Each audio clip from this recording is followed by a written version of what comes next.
Welcome back. We are here at the Scaling Secrets podcast with Mr. Bradley Smotherman. He is from Fair Offer Cash Now Inc. His website is bradsmotherman.com, and on Instagram he is Investor Creator. Brad has this whole community of real estate investors, and he runs a 7-figure flipping business holding notes across Middle Tennessee, but they invest in Michigan and Georgia. And Brad is an expert in many of these areas like real estate investment, negotiation, building teams, remote purchasing, and creative finance. So we're going to find out about some of Brad's scaling secrets. So Brad, glad to be speaking with you. Hey, Robert, appreciate the invite, man. It's great to be with you today. Wonderful. And so if someone doesn't know you, what is the elevator pitch? What's the compact introduction so that people get excited to hear what you have to say? Well, it's really about finding undervalued properties. So in a nutshell, we buy and sell real estate across the Southeast, and we help people that have a house problem get to finality in their life through disposition of a real estate asset. And so it's something that I think a lot of people misconstrue, that we steal houses or we're buying from people that don't know the value. Nothing could be further from the truth, especially given that the internet is available to everybody now. But in a nutshell, we buy and sell undervalued assets, mostly across the Eastern United States, but really we bought in 29 states at this point.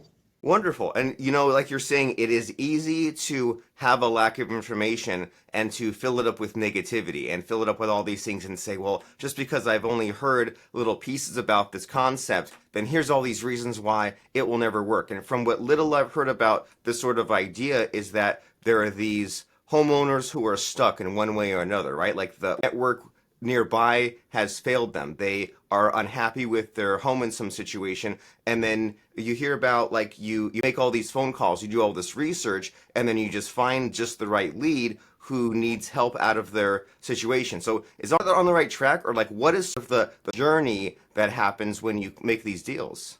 Yeah, that's a really good question. So it's usually that someone has a life circumstance that they have to get rid of the property. So it's an inheritance situation, it's a divorce situation, there's a pre-foreclosure, something like that. And then we used to do more outbound techniques of marketing, although we do still do some of that. A majority of what we do is more inbound. So we're doing search ads where people are actively trying to search for a solution to solve this problem. So I liken it to this. I'm not handy at all. Even though we flip houses, we do construction, I'm the least handy person that you've ever had on this podcast. And so with that, if my wife has a major pipe burst in our home, she's not going to call me because number one, I can't solve the problem. But what she's going to do, she's going to Google, she's going to type in plumber near me fast. She's going to get that person to the house, and whatever they charge, it doesn't really matter because a problem is being solved. And it's a major problem, right? So it's really the same thing, that there are people in these markets really across the Southeast and all over the country where yesterday they were hit with a foreclosure notice, or they have received notice from their attorney in the divorce that the house has to be sold. And so it's a big motivator if the person that you're living with you detest because you're going through a divorce, and to get rid of that person you have to sell this asset, then that creates a lot of motivation. And so it's very fulfilling for us as a company to be able to get people through these life circumstances to where they can move on. So that's kind of the journey of the client. Wonderful. And I love your thought process here, because it's easy to be introspective and to be selfish and to say, well, I want to build a business, I want to make money, where are my people at? But instead you kind of reverse it and you say, well, who is that ideal person and where are they stuck and what are they currently going through? It's like even just your thought process here starts with that person. And so that's great to hear. And so why would someone use this real estate method versus the more traditional things? Why would they not buy an apartment complex in their town? Why is this better than some of those things we've already heard? Yeah, that's a really good question. Multifamily is really getting killed right now with the interest rate reset. I looked at multifamily a couple of years ago to move more into that. I'm very, very glad that I didn't. Various reasons for that. But I really think it comes down to this. If you're looking at multifamily or self-storage or mobile home parks, those kinds of things, I think that you're dealing with someone that generally doesn't have these life circumstances. If there's a inheritance situation, usually a big asset is in a trust and, it passes outside of probate. So there's not that issue. If there's a divorce, there's usually a prenuptial agreement. So there's already an understanding of how the assets are divvied up. Pre-foreclosure doesn't happen very often in these big asset classes. So I think the problems that we solve are bigger problems, and therefore the margin is bigger as the particular unit. Now, in terms of scale, it becomes a bit more of a challenge. So I have to build a bigger team to handle the transaction, excuse me, the transaction volume that we're dealing with. Whereas if you're going and doing, 100, 200 unit multifamilies, you can do that with a smaller team. So there's pros and cons to both, but we're really happy with what we're doing.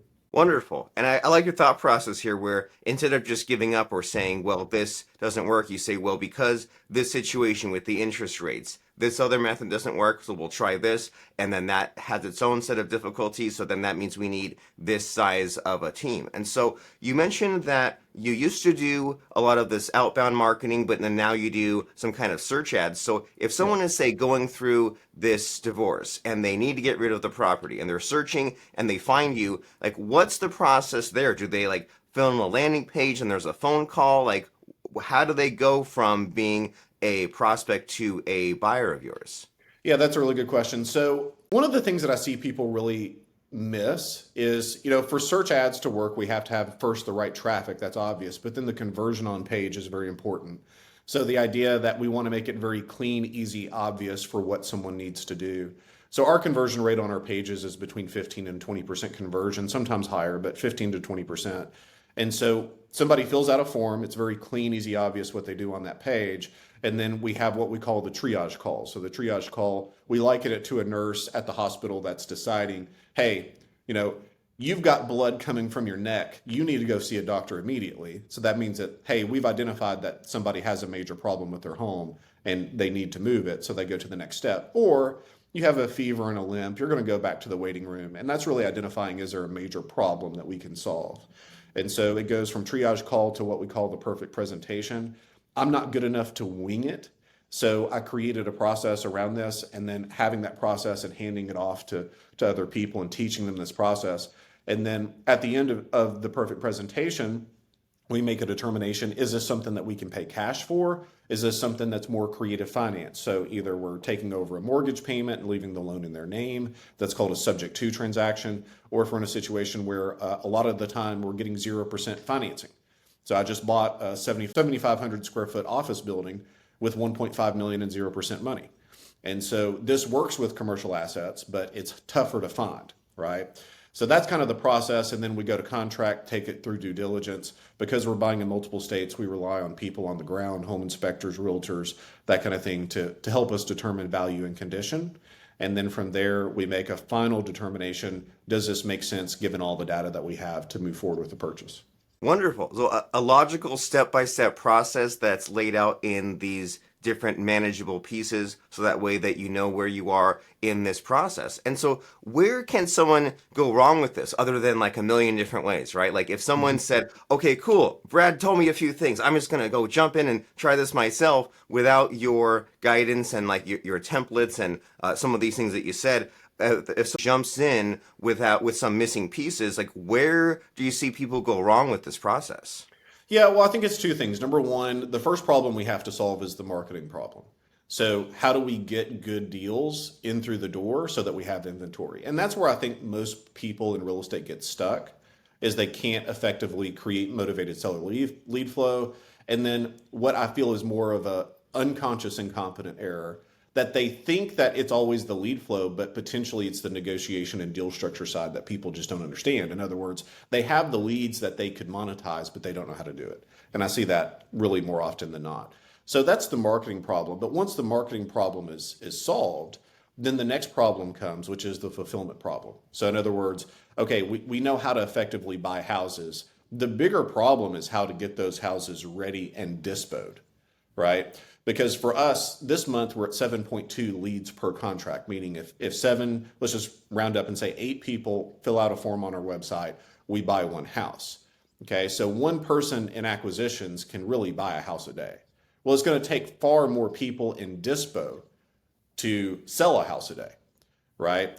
And so building out the team, and this is really what the scaling process is in this kind of a business, is building out the team to manage the inventory and the disposition process, getting ready for market, right? So those are the problems people are going to run into, and then there's subsets of those problems. How do we really attract good human capital? How do we hire and have a good hiring process? How do we inspire and manage a team over time? And I've found that really comes back to understanding your mission, your vision, your values, which I thought was really trite for a long time. Like, look, I'm not IBM. I'm fair offer cash now. I've got a smaller team, and we don't need any of that stuff. And what I found that was categorically wrong. Once I had my mission, vision, values, then I understood I could show people this is where we're going. This is why we're going there. Here are the people that need to be on the boat. And that helps you with your hiring. It also helps you with your firing. Hey, not a culture fit because this is what we're seeing. This is the value. This is the gap. So, performance improvement plans and that kind of thing. So probably more than what you wanted, but starts with the marketing problem. Like, how do we get good deals in the door?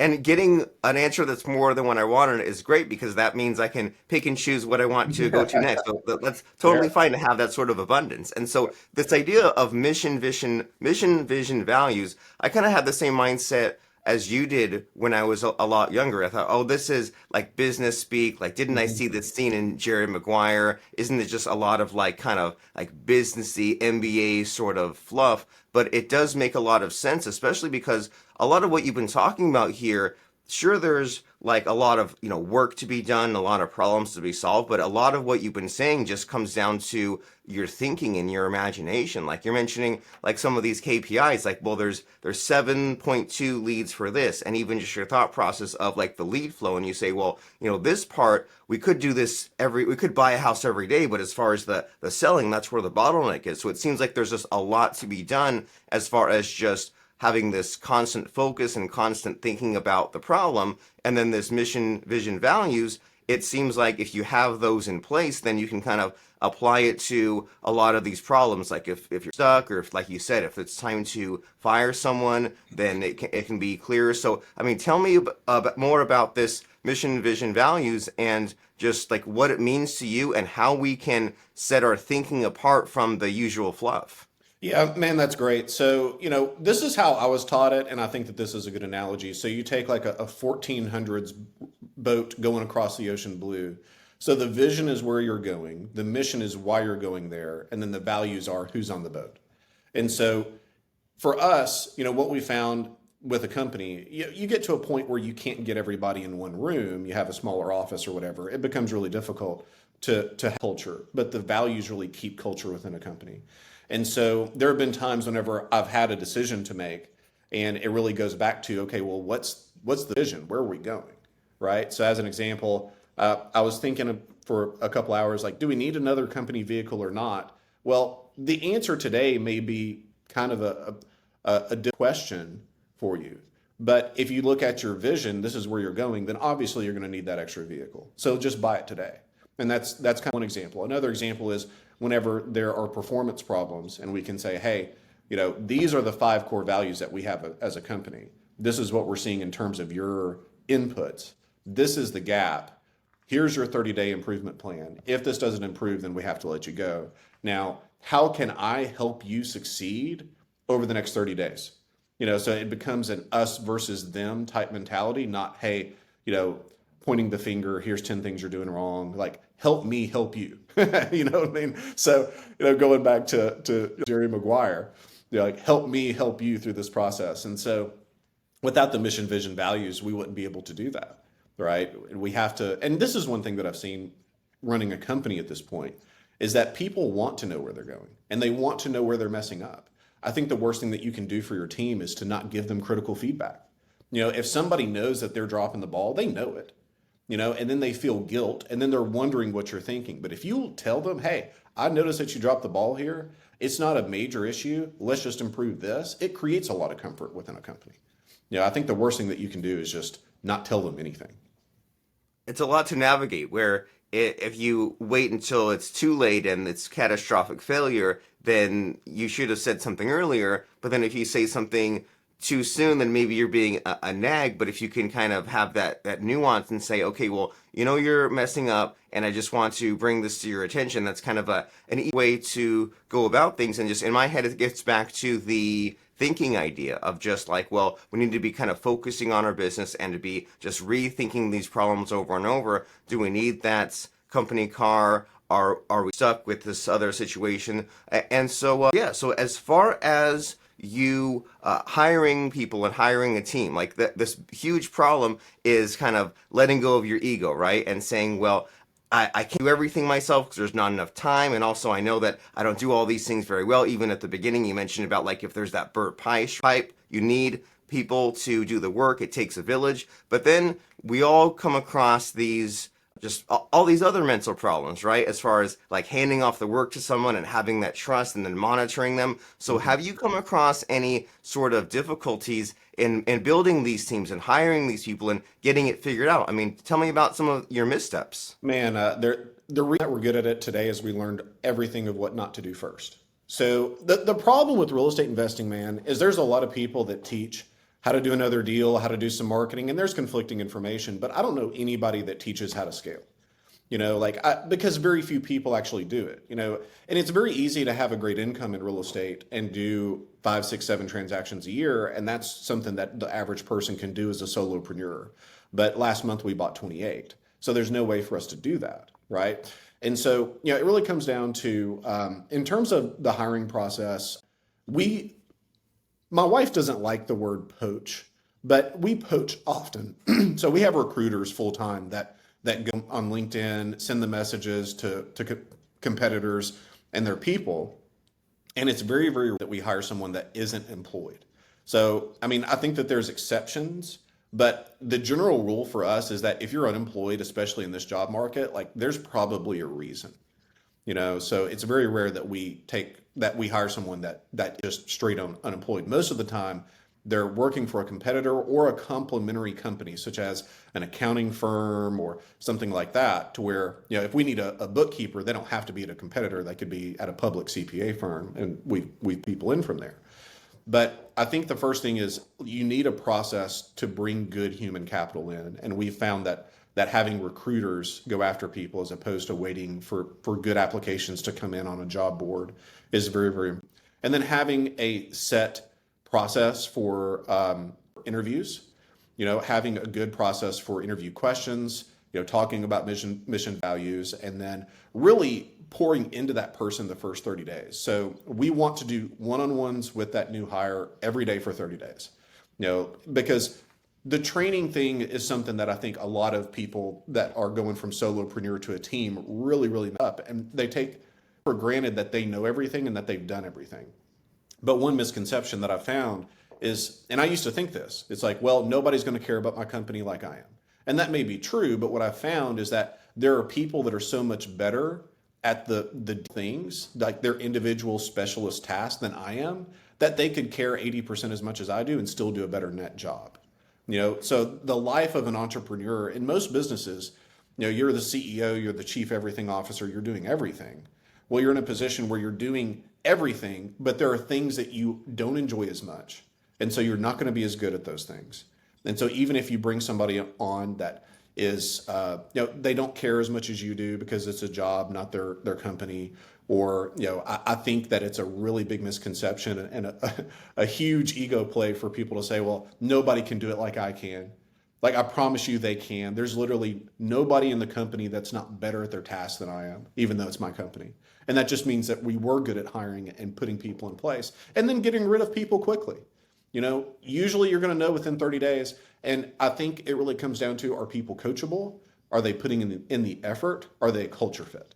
The culture fit is really the first one. So that's the lens that we view all decisions for hiring and maintaining people. If I have somebody that is putting in the effort and they are a culture fit, then I'll put in extra time to get them up to speed, and we can do that. If it's not a culture fit, it doesn't matter how good they are at their job. You have to let them go.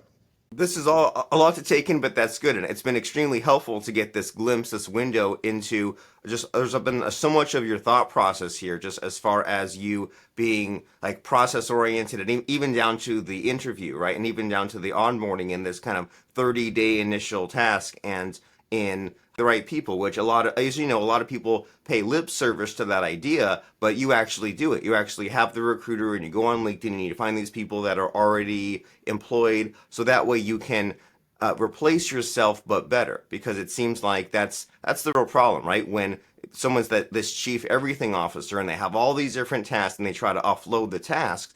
then they just like throw it at someone who maybe is not even a very good hire in the first place. They don't monitor them, they don't watch them, it doesn't grow into their own. And so we can avoid many of these things by applying what you're talking about here as far as the hiring. And you mentioned about being make sure that they're coachable and they have put in the effort and they have that culture fit as well. So these are all wonderful concepts to think about. But as getting a taste, getting an idea, getting that initial excitement is one thing, but then someone actually taking these steps and contacting you and joining things like your Facebook community or your coaching program, that's where the real progress and the real fun starts. So can you tell us about your business, your company? If someone is listening or watching this podcast interview and they said, man, Brad has so many ideas and I'm so excited, but I'm also feeling like I don't even know where to start. I know like there's things I can do, but if I'm doing it myself, I know I will crash and burn. So I need Brad's help. So if someone needs your help, where do they go? What do they do? Yeah, that's a really good question. One thing I want to submit to people is you start where you are. So I literally had $300 in the bank my first real estate deal. So it doesn't matter what you have, as long as you have the commitment to see it through, then you can be successful in this business. And I feel like in any business, if there's the commitment. But in terms of the training, we do take on people. We don't have a huge community. It's on a case-by-case basis, but if somebody's interested in joining with us, then just email me. Or if there's a question you have, or if there's something that has inspired you, I'd love to hear about it. Brad@bradsmotherman.com. Wonderful. Brad@bradsmotherman.com, and we'll spell that last name SMOTHERMAN, Brad@bradsmotherman.com. And you know, Brad, if we just closed the call down right this instant, it would be awkward. It would be like hanging up the phone, but it would be the opposite of that if we ended on a really fun high note. So with that said, do you have a favorite quote, moral, or lesson these days? Something to really get these aspiring real estate investors just kicked into gear? What do you have as far as a favorite quote, moral, or lesson? I looking at people and case studies is really, really important. So like I study people in business, I study people in history just to see really the arc of their growth. They started here and they ended here. I think that that's really important to do. So, one of the things that we like to do is document people's growth within our community. And it's something that we can share. We have a lot of those on our Instagram page. If it goes to the Investor Creator Instagram and looks at those. But I think it's important that you think about what you're thinking about, because the life of an entrepreneur can be a lonely journey. And it's also one that's inundated with problems. And that's why we're paid what we're paid. We take on the risk. And so, it's one of those things you want to be paid more. It's like, okay, take on more problems. That's at the end of the day that you can't look at them as problems. Each problem has an equal opportunity, and you're paid in direct consequence of the size of the problems that you're solving. But I think looking at case studies and that kind of thing is a really important thing, just to get your mind right, to show yourself that it is possible. Wonderful. I love it. And nobody told us that when we built these businesses, that the business would be an expression of ourselves, and that if we are blocked mentally, then the business will be blocked as well. And so I love what you said there of it's important to think about what you're thinking about and to look into those case studies and those biographies and things and look at the growth and look at how they did it. That way you can follow in their footsteps in a way, because the trail has been blazed. And the place to go is on Instagram, Investor Creator, and Brad@Smotherman.com. We will see you there. And thank you, Brad, for being open and honest and vulnerable and all those things, and a lot of fun, and just sharing with us some practical advice, but also some kind of high concept business advice as well. I really appreciate you. Hey, it's great to be with you.